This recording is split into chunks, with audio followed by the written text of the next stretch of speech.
Selamat siang, terima kasih Ibu. Ibu Menko yang kami hormati, mohon izin berkenan Ibu untuk menyampaikan terkait hasil sidang kabinet paripurna yang menyangkut realisasi semester 1 dan prognosis semester 2 pelaksanaan APBN 2021. Kami dari Presiden, mungkin teman-teman media sudah menunggu penjelasan terkait dengan hasil SKP tersebut Ibu. Dan barangkali nanti ada beberapa pertanyaan dari teman-teman media. Ada yang mewakili Ibu, mohon perkenan Ibu. Terima kasih, silakan Ibu. Terima kasih. Bismillahirrahmanirrahim. Assalamualaikum warahmatullahi wabarakatuh, teman-teman media yang saya hormati. Saya akan menyampaikan hasil dari sidang Kabinet Paripurna yang membahas mengenai laporan semester 1 tahun 2021 dari pelaksanaan APBN tahun 2021. Dan juga tadi mengenai beberapa arahan Bapak Presiden untuk pelaksanaan untuk penyusunan APBN 2022. Pertama, untuk laporan semester APBN 2021, kita melihat dengan adanya kenaikan, pertama adalah perkembangan ekonomi sebetulnya sampai dengan semester 1, yaitu kuartal 1 dan kuartal 2 menunjukkan adanya perbaikan. Namun dengan berkembangnya kasus COVID-19, yaitu masuknya varian Delta yang telah menyebar di 96 negara, menyebabkan kita perlu untuk kemudian melakukan langkah-langkah pengetatan atau restriksi yang tentu nanti akan berakibat atau memberikan dampak bagi perekonomian dan pelaksanaan APBN kita. Seperti tadi telah disampaikan juga di dalam sidang kabinet, varian Delta yang meningkat atau menular sangat cepat, 2 kali lebih menular dibandingkan varian asli dan 50% lebih menular dibandingkan varian Alpha, yaitu varian yang tadinya berasal dari Inggris. Ini telah menyebabkan kenaikan kasus COVID di Indonesia juga, sama seperti di 96 negara yang lain, bahkan yang sudah mengalami vaksinasi yang cukup besar. Nah, langkah-langkah pengetatan ini tentu nanti akan memberikan dampak pada outlook perekonomian kita, terutama di kuartal ketiga dan kuartal keempat tahun ini, yaitu semester kedua. Untuk semester yang pertama, kita sudah melihat perekonomian menunjukkan pemulihan yang cukup baik. Namun kuartal 1, yaitu yang masih pertumbuhan waktu itu sempat minus 0,7, diperkirakan akan terakselerasi di kuartal kedua, sehingga keseluruhan semester 1 itu pertumbuhannya adalah di 3,1 hingga 3,3, yaitu kuartal 1-nya minus 0,7, kuartal kedua kita masih memperkirakan atau memproyeksikan pertumbuhan ekonomi ada di sekitar 7%, sehingga realisasi semester 1 adalah di 3,1 hingga 3,3. Untuk semester keduanya akan sangat tergantung kepada kondisi COVID yang sekarang ini kita hadapi, terutama berapa lama kenaikan COVID dan pengetatan harus dilakukan.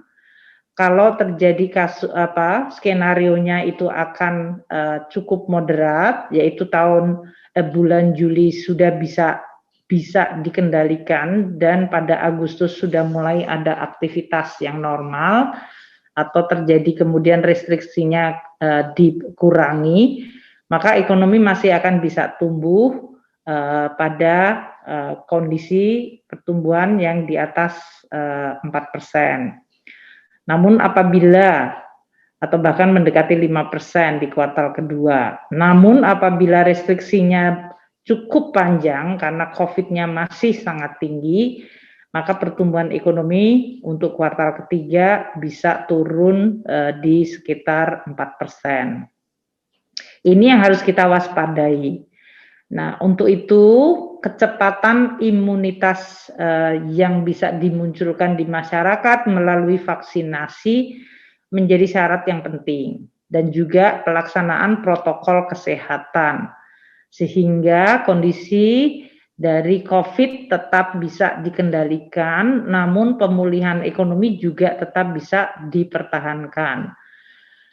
Nah, akselerasi vaksinasi ini menjadi syarat yang sangat penting, dan oleh karena itu kenaikan jumlah yang divaksin untuk bisa mencapai bahkan 2 juta per hari, atau bahkan kalau kita ingin menyelesaikan sebelum akhir tahun ini, maka diperlukan vaksinasi hingga mencapai 3 juta per hari pada periode Oktober-November yang akan datang.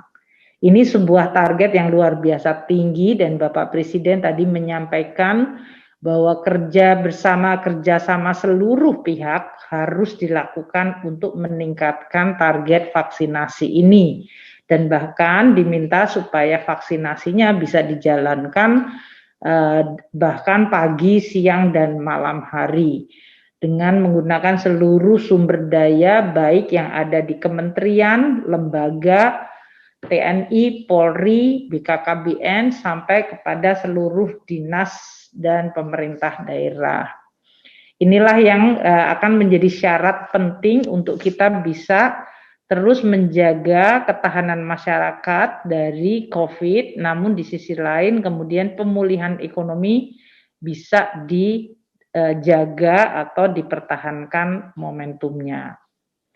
Nah, untuk tahun 2021 ini, tadi telah saya sampaikan, realisasi semester 1 pertumbuhan ekonomi di 3,1 hingga 3,3, inflasi di 1,33, tingkat suku bunga 6,59%, itu lebih rendah dari asumsi 7,29% untuk SBN 10 tahun. Inflasi tadi 1,33 lebih rendah dari asumsi APBN yang 3%.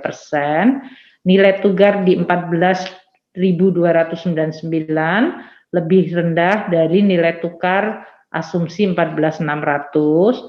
Harga minyak ada di $62 per barel, lebih tinggi dari harga minyak asumsi $45. Dan untuk lifting minyak $663 per barel, lebih rendah dari asumsi 705.000 barel per hari. Dan untuk lifting gas di 1.007.000 itu sama dengan asumsi 1.007.000 ekuivalen barel per hari. Itu adalah untuk asumsi dari APBN 2021 realisasi semester 1. Sampai dengan semester 1, pendapatan negara kita mencapai 886,9 triliun atau terjadi pertumbuhan 9,1%. Angka 886,9 triliun ini adalah 50,9% dari target APBN 2021, yaitu 1.743,6 triliun rupiah. Nah, pertumbuhan pendapatan negara 9,1% ini dibandingkan tahun lalu yang mengalami kontraksi 9,7%, ini adalah suatu kenaikan yang sangat tinggi dan bagus. Penerimaan pajak sudah mencapai 557,8 triliun atau 45,4% dari target tahun ini 1.229,6 triliun. Ini tumbuh mendekati 5%, 4,9%. Tahun lalu penerimaan pajak kita mengalami hantaman yang sangat kuat, yaitu kontraksinya sampai 12%. Atau hanya 531,8 triliun. Jadi sekali lagi juga dari sisi penerimaan pajak terjadi pemulihan dari minus 12% tahun lalu, sekarang melonjak atau mengalami pertumbuhan mendekati 5%. Untuk bea dan cukai juga sudah terkumpul 122,2 triliun atau 56,9% dari target 215,0%. Ini terjadi pertumbuhan sampai 31,1% sendiri dibandingkan tahun lalu. Tahun lalu itu tumbuhnya 8,8, jadi terjadi kenaikan yang meloncat lebih tinggi, lebih dari 3 kali lipat. dari pertumbuhan penerimaan kepabeanan dan cukai. Dan untuk PNBP kita 206,9 triliun sudah dikumpulkan. Ini merupakan kenaikan 11,4% dibandingkan tahun lalu yang 185,7 triliun. Ini juga suatu pemulihan yang luar biasa karena tahun lalu PNBP kita mengalami kontraksi 11,2%. Jadi kalau dilihat dari penerimaan negara terjadi geliat pemulihan ekonomi yang terekam cukup kuat. Di sisi belanja negara sudah direalisasi belanja sebesar semester 1 ini adalah sebesar 1.170,1 triliun atau 42,5% dari target belanja tahun ini. Belanja ini naik atau tumbuh 9,4% dibanding tahun lalu yang hanya tumbuh 3,4%. Nah, kalau kita lihat yang naik sangat besar adalah belanja pemerintah pusat, yaitu 796,3 triliun atau naik 19,1% dari tahun lalu. Dan ini sumbangannya terutama dari belanja kementerian dan lembaga, yaitu 449,6 triliun atau 43,6% dari total belanja kementerian lembaga. Belanja KL ini, kementerian lembaga ini melonjak 28,3% dibandingkan tahun sebelumnya. Jadi ini tumbuhnya udah sangat tinggi dan memang APBN menjadi motor penggerak pemulihan ekonomi yang luar biasa, terutama pada semester 1 ini. Untuk belanja non-KL 346,7 triliun atau naik 8,9% dari tahun lalu. Untuk transfer ke daerah masih mengalami kendala. Terrealisir 373,9 triliun atau kontraksi 6,8% dibandingkan tahun lalu yang mencapai 400,9 triliun. Ini pun sesudah ditransfer ternyata juga masih ada silpa atau berarti belum kemudian dipakai langsung oleh para pemerintah daerahnya. Untuk realisasi semester ini kita mengalami defisit 283,2 triliun atau 1,72%.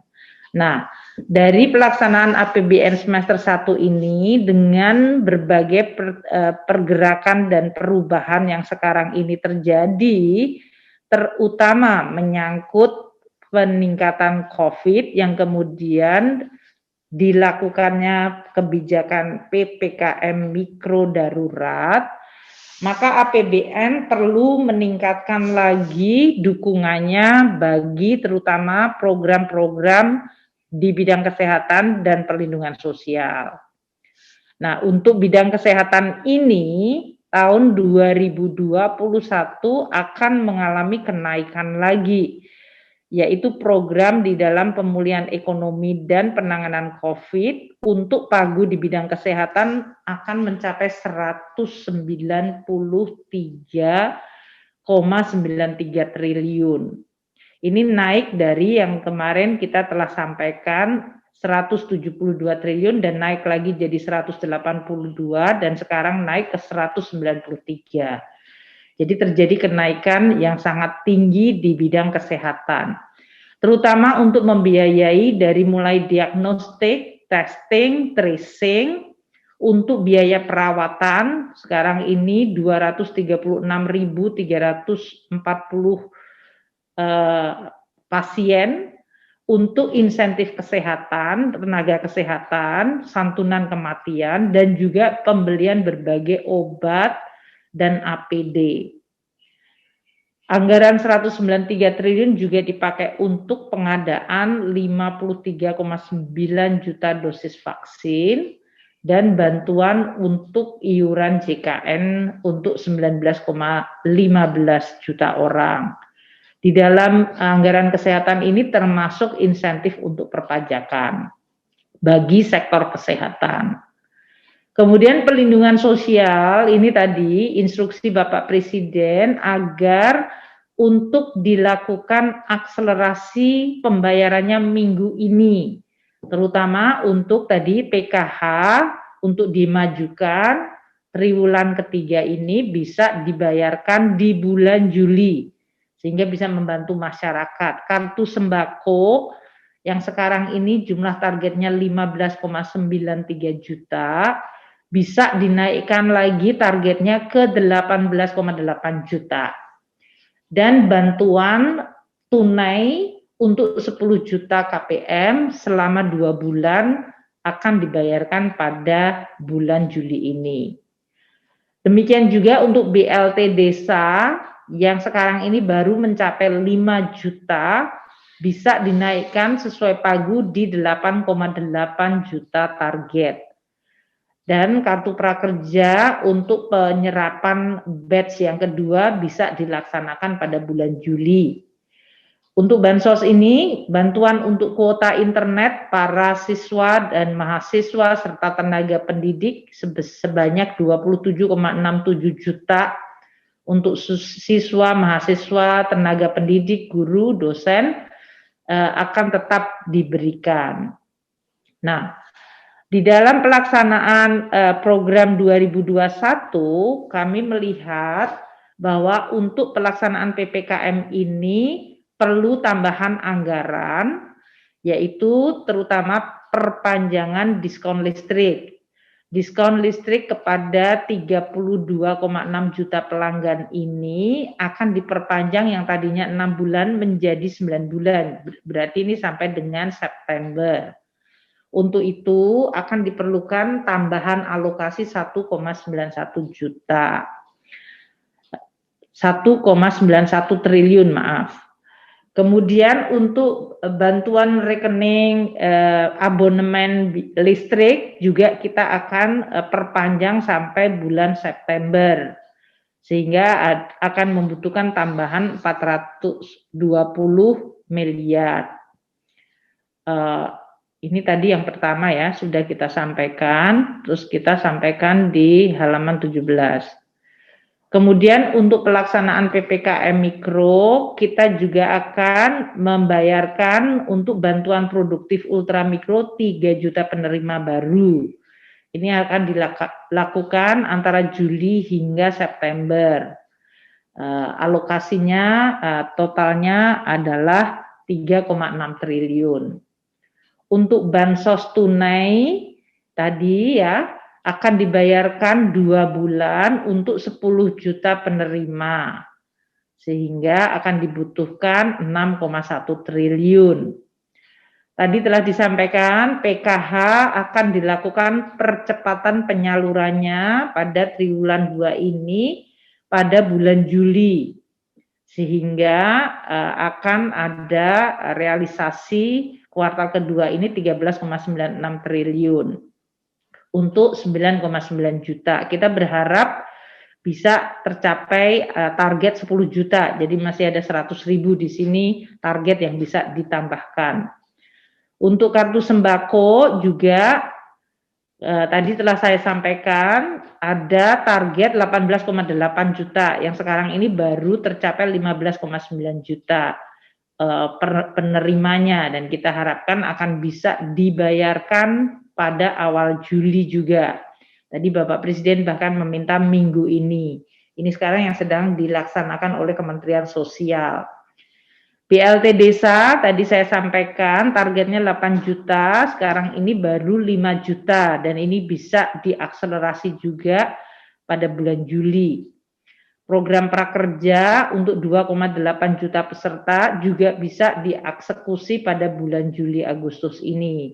Dan yang terakhir tentu insentif usaha untuk lebih dari berbagai kelompok usaha di dalam membantu untuk memulihkan kondisi perusahaan maupun meningkatkan konsumsi masyarakat seperti pembebasan PPNBM dan juga untuk insentif bagi pembayaran pajak karyawan yang ditanggung pemerintah. Nah, di dalam sidang kabinet tadi dilaporkan untuk membiayai berbagai tambahan belanja untuk bidang kesehatan, perlindungan sosial, program-program prioritas dan insentif, maka dibutuhkan refocusing yang kedua di dalam rangka kita untuk bisa membiayai seluruh tadi kebutuhan untuk bidang kesehatan yang meningkat sangat tinggi, bansos maupun untuk tadi berbagai dukungan kepada masyarakat. Nah, dalam sidang kabinet ini telah disepakati akan ada refocusing tahap selanjutnya ini untuk membiayai adalah 26,2 triliun plus 6 triliun yang berasal dari transfer keuangan dana desa. Anggaran ini kemudian dipakai untuk membiayai berbagai belanja di kementerian lembaga untuk penanganan COVID, baik itu untuk vaksinasi, testing, tracing, maupun untuk biaya perawatan pasien serta tenaga kesehatan. Nah, kami akan melakukan penyisiran kembali, saat ini sudah teridentifikasi 26,2 triliun. Refocusing ini tidak seharusnya mengganggu belanja KL, karena belanja kementerian lembaga sudah diamankan. Apakah itu belanja yang merupakan belanja untuk operasionalnya, belanja pegawai, belanja operasional, belanja multi-years kontrak, belanja untuk pemulihan ekonomi dan penanganan COVID, dan belanja penanganan bencana, itu semuanya tidak akan terkena refocusing. Yang terkena refocusing adalah belanja-belanja seperti belanja honorarium, perjalanan dinas, paket meeting, belanja jasa, bantuan pembangunan gedung, pengadaan kendaraan, kemudian anggaran dari kegiatan yang belum dikontrakkan yang tidak mungkin akan selesai pada tahun ini. Ini yang tadi agar dilakukan prioritas kembali dan akan disalurkan untuk belanja penanganan COVID dan pemulihan ekonomi. Bapak Presiden dan Wapres menginstruksikan agar prioritas ini dipertajam sehingga kita tetap bisa membantu seluruh masyarakat dan terutama sektor kesehatan dan masyarakat dalam menghadapi COVID yang sedang melonjak dan sehingga diperlukan PPKM darurat. Nah, untuk tahun 2022 nanti kita akan sampaikan di dalam nota keuangan. Jadi untuk saat ini kami tidak akan menyampaikan di dalam keterangan pers ini. Tapi poinnya adalah bahwa kita sedang menyusun RAPBN 2022. Presiden tadi menginstruksikan harus tetap fokus dan beberapa untuk kegiatan yang tidak prioritas agar ditunda atau dikendalikan atau bahkan dibatalkan. Mungkin itu yang saya ingin sampaikan untuk keterangan pers hari ini. Silahkan kalau akan ada beberapa pertanyaan. Baik, terima kasih Ibu Menkir atas penjelasannya. Izin Ibu. Ya, Pak. Bentar Ibu, ini ada teman-teman media.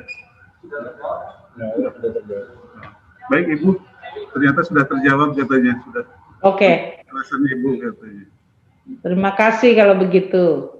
Baik Ibu, terima kasih Ibu. Assalamualaikum warahmatullahi wabarakatuh. Jaga kesehatan teman-teman media semuanya. Terima kasih. Warahmatullahi wabarakatuh. Sehat.